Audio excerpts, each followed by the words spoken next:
جزا الله عنا محمدا ما هو أهله جزا الله عنا محمدا ما هو أهله جزا الله عنا محمدا ما هو أهله بسم الله الرحمن الرحيم قل اللهم مالك الملك تؤتي الملك من تشاء وتنزع الملك ممن تشاء وتعز من تشاء وتذل من تشاء بيدك الخير إنك على كل شيء قدير সূরা আলে ইমরান 26 নম্বর আয়াত। রাজত্ব দেওয়ার মালিক আল্লাহ এবং রাজত্ব দেওয়ার পর ক্ষমতা ছিনায় নেওয়ার মালিকও আল্লাহ। ইজ্জতের মালিকও আল্লাহ, জিল্লাতের মালিকও আল্লাহ।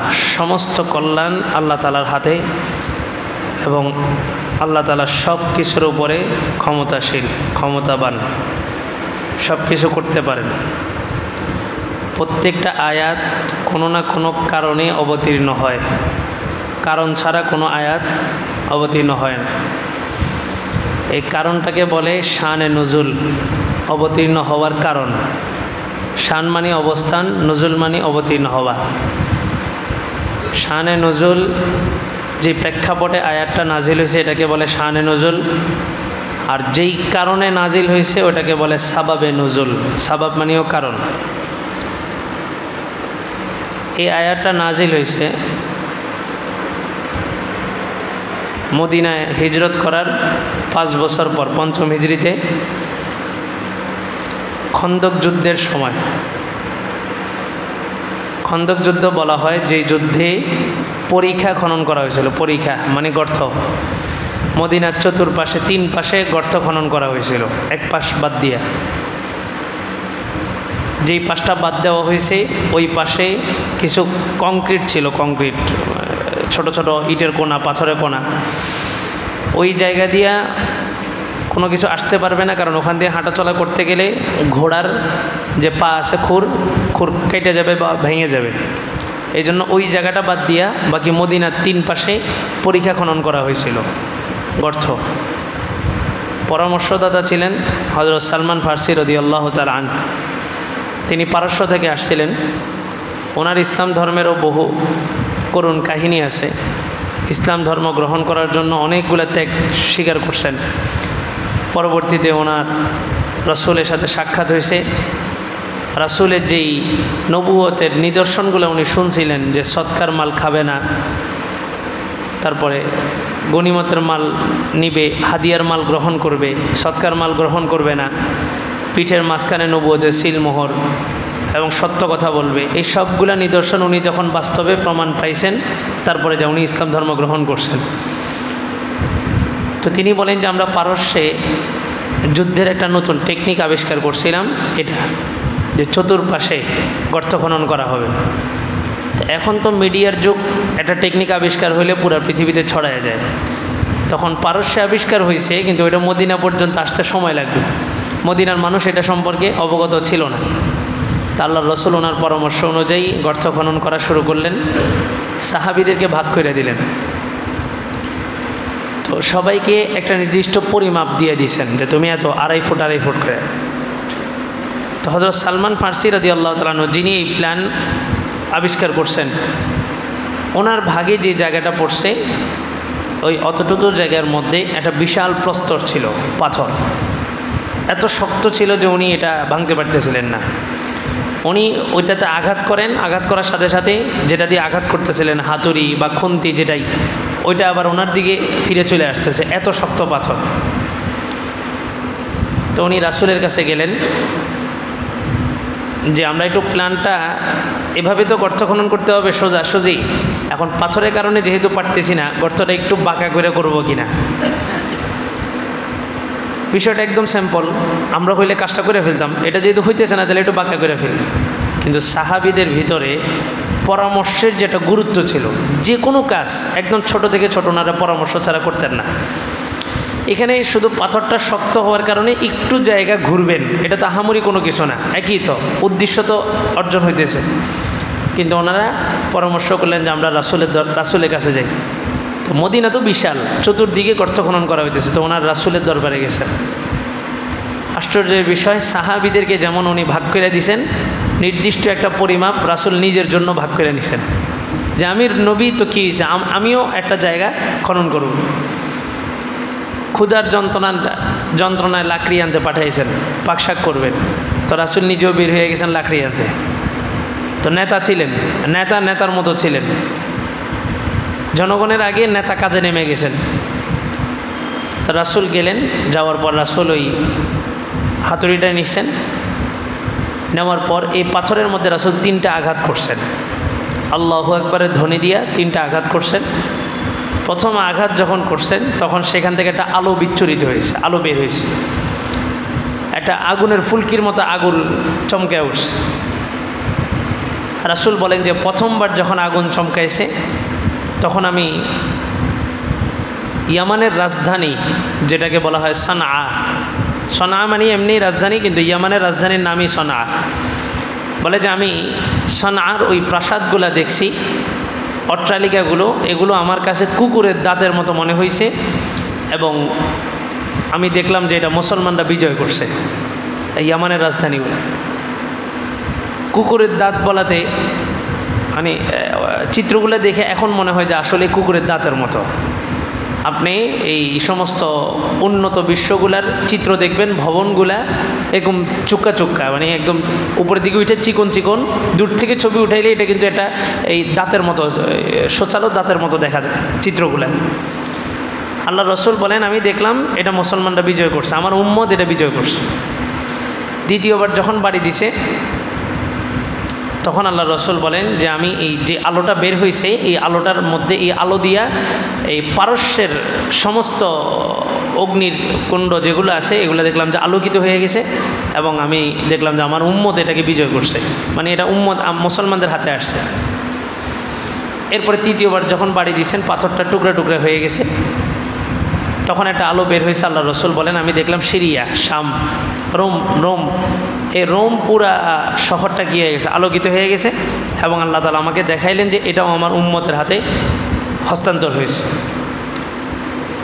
তো ইয়ামান আল্লাহ রসুলের জীবদ্দশা আবু মুসা আল আশআরী রাদিয়াল্লাহু তাআলা উনি এটা বিজয় করছেন ইয়ামান।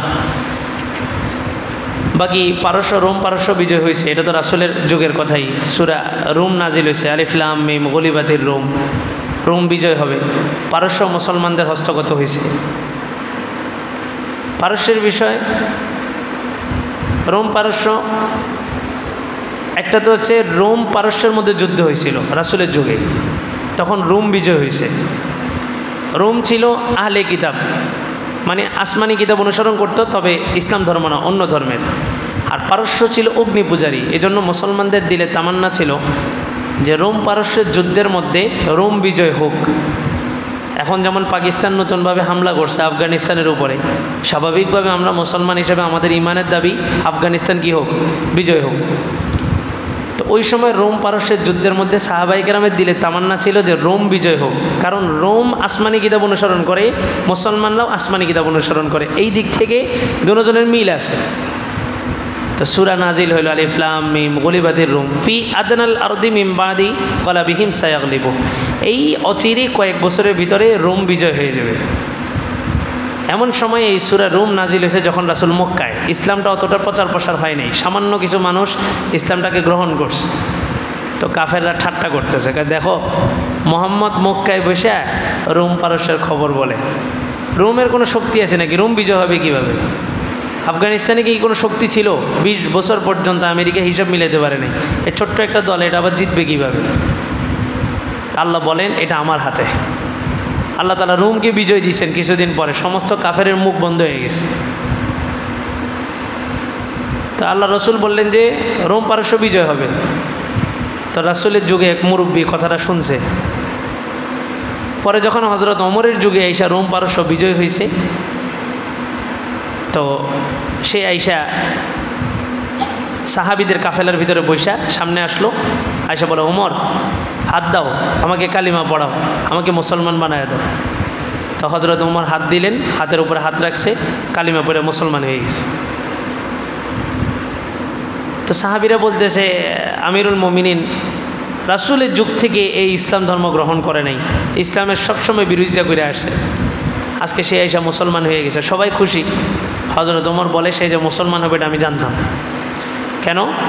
বলে যে আল্লাহ রসুল যেদিন বলছে রোম পারস্য বিজয় হবে, ওই দিন এই চাচা সেদিন বলছিল, মোহাম্মদ কি বলো, হাসরের মাঠের কথা বলো, মরার পরে নাকি আমরা আগুন দিয়ে পুড়িয়ে ফেললো, আমাদেরকে নাকি আবার জীবিত করা হবে, হাসরের মাঠ হবে, আবার এখন বলতেছে রোম পারস্য বিজয় হবে। এই অদ্ভুত কথাবার্তা তোমাকে মানায় না, তুমি এমনি ভালো মানুষ। তো বলে চাচা রোম পারস্য বিজয় হবে এটা আপনি দেখবেন, আমার উম্মত বিজয় করবে এটা আপনি দেখবেন, আর বাকি রইল হাসরের মাঠ। তো হাসরের মাঠে আমি আপনার হাত ধইরা আপনাকেই বলবো যে চাচা এই যে এটা হাসরের মাঠ, আমি যে বলছিলাম এটা সত্য হয়েছে। তো ওই মুরব্বী উঠে চলে গেছে। হযরত ওমর বলেন আমি সেদিন দুইটা বিষয় নিশ্চিত হয়েছি, যে রোম পারস্য বিজয় হওয়া পর্যন্ত এই মুরব্বীর হায়াত থাকবে। যেহেতু আল্লাহ রসুল বলছেন রোম পারস্য বিজয় করবে আমার উম্মত, আপনি দেখবেন, তার মানে রোম পারস্য বিজয় হওয়া পর্যন্ত এই মুরব্বীর হায়াত দীর্ঘ হবে। আর দ্বিতীয় নাম্বার, এই মুরব্বী মৃত্যুর আগে, মরণের আগে মুসলমান হবে। কেন? বলে যে আল্লাহ রসুল হাসরের মাঠে তার হাত ধরবে বলছে, তাহলে রাসূল কোনো কাফের বেঈমানের হাত তো হাসরের মাঠে ধরবে না, রাসূল যার হাত ধরবে সে অবশ্যই জান্নাতি হবে। তো বলে চাচা কেন মুসলমান হইলেন? বলে যে রোম পারস্য বিজয় হবে মোহাম্মদ বলে গেছে, এটা আমার বিশ্বাস হয়নি, কিন্তু আজকে আমার জীবদ্দশায় এত বিশাল সাম্রাজ্য রোম পারস্য, মুসলমানরা এটাকে খণ্ড বিখণ্ড কইরা তছনছ করে দিয়া এই সমস্ত গদিগুলা সিংহাসনগুলা মুসলমানরা দখল করছে। তো মোহাম্মদের এই ভবিষ্যৎবাণী যেহেতু আমি নিজ চোখে দেখছি, আমি নিশ্চিত দ্বিতীয় ভবিষ্যৎবাণী যেটা করছে হাসরের মাঠ, ওটাও নিশ্চিত ওটাও ঘটবে, এই কারণে আমি মুসলমান হয়ে গেছি। তা আল্লাহ রসুল 3টা বাড়ি দিয়েছেন, 3টা বাড়িতে 3টা ভবিষ্যৎবাণী করছে। এক নম্বর ইয়ামানের রাজধানী সনআ, এটা মুসলমানদের হাতে বিজয় হবে। দ্বিতীয় নম্বর পারস্য, তৃতীয় নম্বর রোম পারস্য ইয়ামান, এই পুরো অঞ্চলটা সিরিয়ার অন্তর্ভুক্ত, এটা মুসলমানদের হস্তগত হবে। তো মক্কার মুনাফিকরা খুব ঠাট্টা করতেছিল, আর খন্দক যুদ্ধটা ছিল এত ক্রিটিক্যাল, মানে এটা একদম অস্তিত্বের লড়াই ছিল খন্দক যুদ্ধটা, হয়তো ইসলাম টিকবে না হয় টিকবে না। হুয়াই ইবনে আখতাব এর নেতৃত্বে সমস্ত কাফের মুনাফিক দলগুলো পর্যন্ত যায় তার সাথে একত্রিত হয়ে 20,000-এর এক কাফেলা নিয়ে মদিনার উপর হামলা করতে হয়েছিল, 20,000-এর কাফেলা। আবার হুয়াই ইবনে আখতাব আবার রাসূলের শ্বশুর, শেফা রাসূলের আমাদের আম্মাজান একজন, রাসূলের স্ত্রীদের নাম মনে রাখা, শেফা একজন স্ত্রী। এই শেফার বাবা হচ্ছে এই হুয়াই ইবনে আখতাব, ইহুদি। শেফা মুসলমান হওয়ার পরে আল্লাহ রসুল কূটনৈতিক চুক্তির ভিত্তিতে শেফাকে বিবাহ করছেন, কূটনৈতিকভাবে, যাতে সমস্ত দলগুলোর সাথে একটা সম্পর্ক থাকে। ইহুদি গোত্র আর আগে বাড়তে পারবে না, কারণ তাদের সর্দারের মেয়ে রাসূলের স্ত্রী, তো তখন ইসলামের বিরুদ্ধে ষড়যন্ত্র করতে পারবে না, এটা একটা হেকমত করছে। আরেক শ্বশুর ছিল আবু সুফিয়ান, আবু সুফিয়ানের মেয়েও রাসূলের স্ত্রী, আবু সুফিয়ানও রাসূলের বিরুদ্ধে, শ্বশুর জামাইয়ের বিরুদ্ধে যুদ্ধ করছে। তো খন্দক যুদ্ধ ছিল অস্তিত্বের লড়াই, এটা অস্তিত্ব থাকবে বা বিলীন হবে, এরকম একটা যুদ্ধে মুনাফিকরা, মদিনার ভিতরের মুনাফিকরা পর্যন্ত বাহিরের ইহুদিদের সাথে কি করছে, আতাত করছে, যে এবার সবাই নিশ্চিত ইসলাম এবার শেষ। আর ওই সময় মুহাম্মাদুর রাসূলুল্লাহ সাল্লাল্লাহু আলাইহি ওয়াসাল্লাম পরীক্ষা খনন করতেছেন আর ভবিষ্যৎবাণী করতেছেন। মানে ওই সময় তো মুসলমানরাই ঈমান ধরে রাখা কষ্ট, কারণ এখন অস্তিত্বের লড়াই, আমরা বাসুন কি বাসুন না এটার লড়াই। আর রাসূল বলতেছেন কি ইয়ামান বিজয় হবে, পারস্য বিজয় হবে, রোম বিজয় হবে। কি হল, আমাদের মতো দুর্বল ইমানদাররা থাকলে আমরাই তো প্রথম ঠাট্টা করতাম, মোহাম্মদ কী কয়, বাসুন না, খাবার নাই, 3 দিন 4 দিন পর্যন্ত কোনো খাবার ছিল না, ক্ষুধার যন্ত্রণায় সবাই অস্থির হয়ে গেছে। তখন মুহাম্মদ সাল্লাল্লাহু আলাইহি ওয়াসাল্লাম বললেন যে এটা বিজয় হবে, সুসংবাদ দিতেছেন, সাহাবীদেরকে তাজা করতেছেন, ঈমান তাজা করতেছেন। আর মুনাফিকরা বলে মুহাম্মদ কি বলে, রোম পারস্য, এখন যেরকম আমেরিকা সুপার পাওয়ার, এখন হুজুররা বলে আমেরিকা তছনছ হবে, আপনারা যেরকম হা করে তাকায় থাকেন, এই মোল্লা মুন্সি তাসবিজ হবে, মসজিদ মাদ্রাসা ছাড়া কিছু চিনে না, এরা বলে যে আমেরিকা নাকি তছনছ হবে। তো এরকমই রাসূল ভবিষ্যৎবাণী করছেন, এই রোম পারস্য এগুলো খণ্ড বিখণ্ড হবে, মুসলমানদের কবজায় আসবে।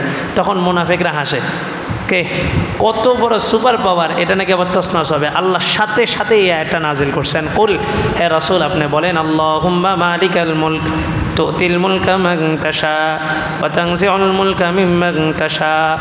ক্ষমতা কার হাতে? আল্লাহর হাতে। ক্ষমতা দেন কে? আল্লাহ দেন। আবার ছিনায় নেন কে? আল্লাহ ছিনায় নেন। ইজ্জত কার হাতে? আল্লাহর হাতে। বেইজ্জতি কার হাতে? আল্লাহর হাতে। বিয়াদিকাল খাইর, সমস্ত কল্যাণ আল্লাহর হাতে। তো মুনাফিকদের জবান বন্ধ হয়ে গেছে, কারণ এটা তো বাংলা সংবাদ না যে একভাবে পাঠ করে ফেললাম। এটা হচ্ছে এমন কিছু শব্দ, এমন কিছু ছন্দ এখানে বসানো হয়েছে যে ছন্দগুলার ওজন করতে পারবে এরকম ক্ষমতা কারো নেই। তা আরবের তখনকার যুগ ছিল সাহিত্যের যুগ, কবিদের যুগ। রাসূলের যুগটা সবচেয়ে বড় বড় সাহিত্যিকরা, ইমরুল কায়েস সহ বড় বড় কবিরা ওই যুগে আসছে। ওই যুগে মুহাম্মদ সাল্লাল্লাহু আলাইহি ওয়াসাল্লাম একাডেমিক পড়াশোনা নাই, ওই ব্যক্তির মুখ থেকে এই সমস্ত শব্দগুলো উচ্চারণ হইতেছে। মানে এক একটা শব্দ তো না, এগুলো এক একটা বোম। রাসূল যখন বলেন, কাতে বহি যখন লেখেন, মুহূর্তের মধ্যে আয়াতটা পুরো মদিনার মধ্যে ছড়ায় যায়। মদিনার সমস্ত কবিরা চুপ করে মাথা নিচু করে আয়াতটা শুনে। বুঝেন নাই? আবু জেহেল, আবু লাহাব বলছে যে মোহাম্মদের ওখানে কোরআন শুনতে যাবে তারে কি করা হবে? দল থেকে বহিষ্কার করা হবে।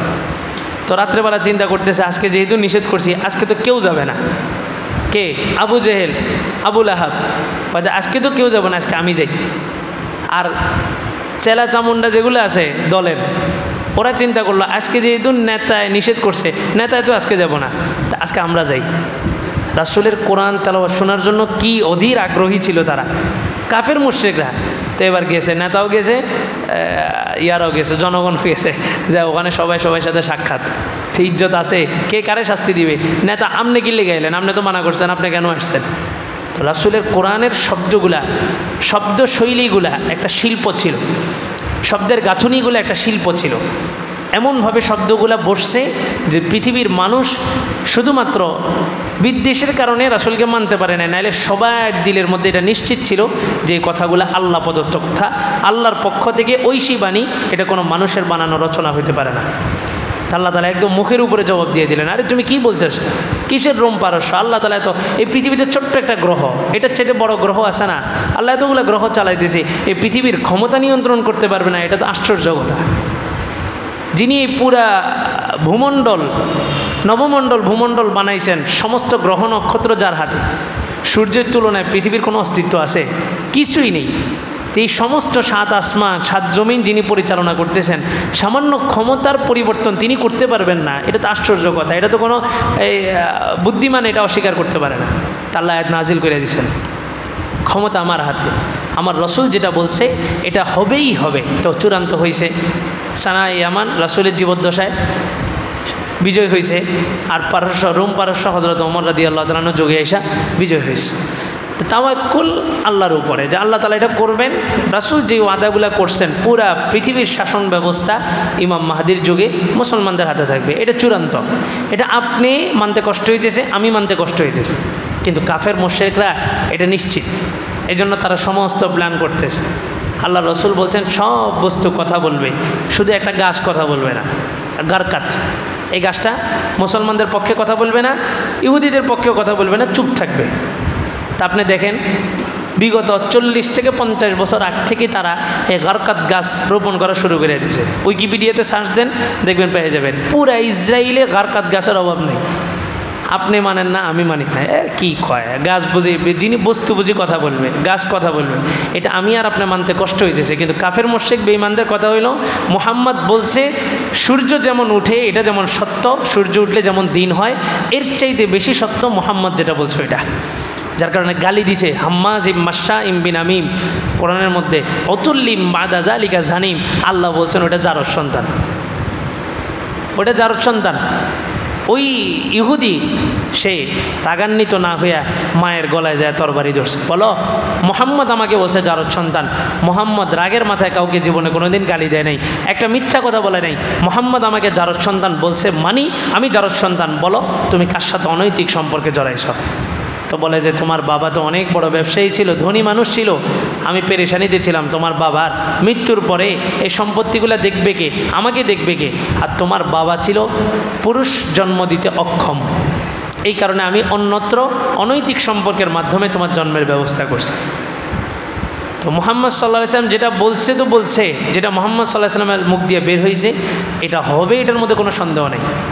আমার মানতে হয়তো কষ্ট হইতেছে, কিন্তু উনি যেটা বলছেন এটাই চূড়ান্ত। তা আল্লাহ তাআলা এই আয়াতটা নাজিল করছেন ওই খন্দক যুদ্ধের সময়, যে মুনাফিকরা রাসূলের কথা শুনে ঠাট্টা করছে, ওই ঠাট্টার জবাব আয়াত নাজিল করছেন রাসূলের যুগে, আর বিজয় আসছে হযরত ওমরের যুগে। আল্লাহু আকবার। আল্লাহ তাআলা আমাদেরকে কোরআনের উপরে পরিপূর্ণ বিশ্বাস স্থাপন করার তৌফিক দান করুন।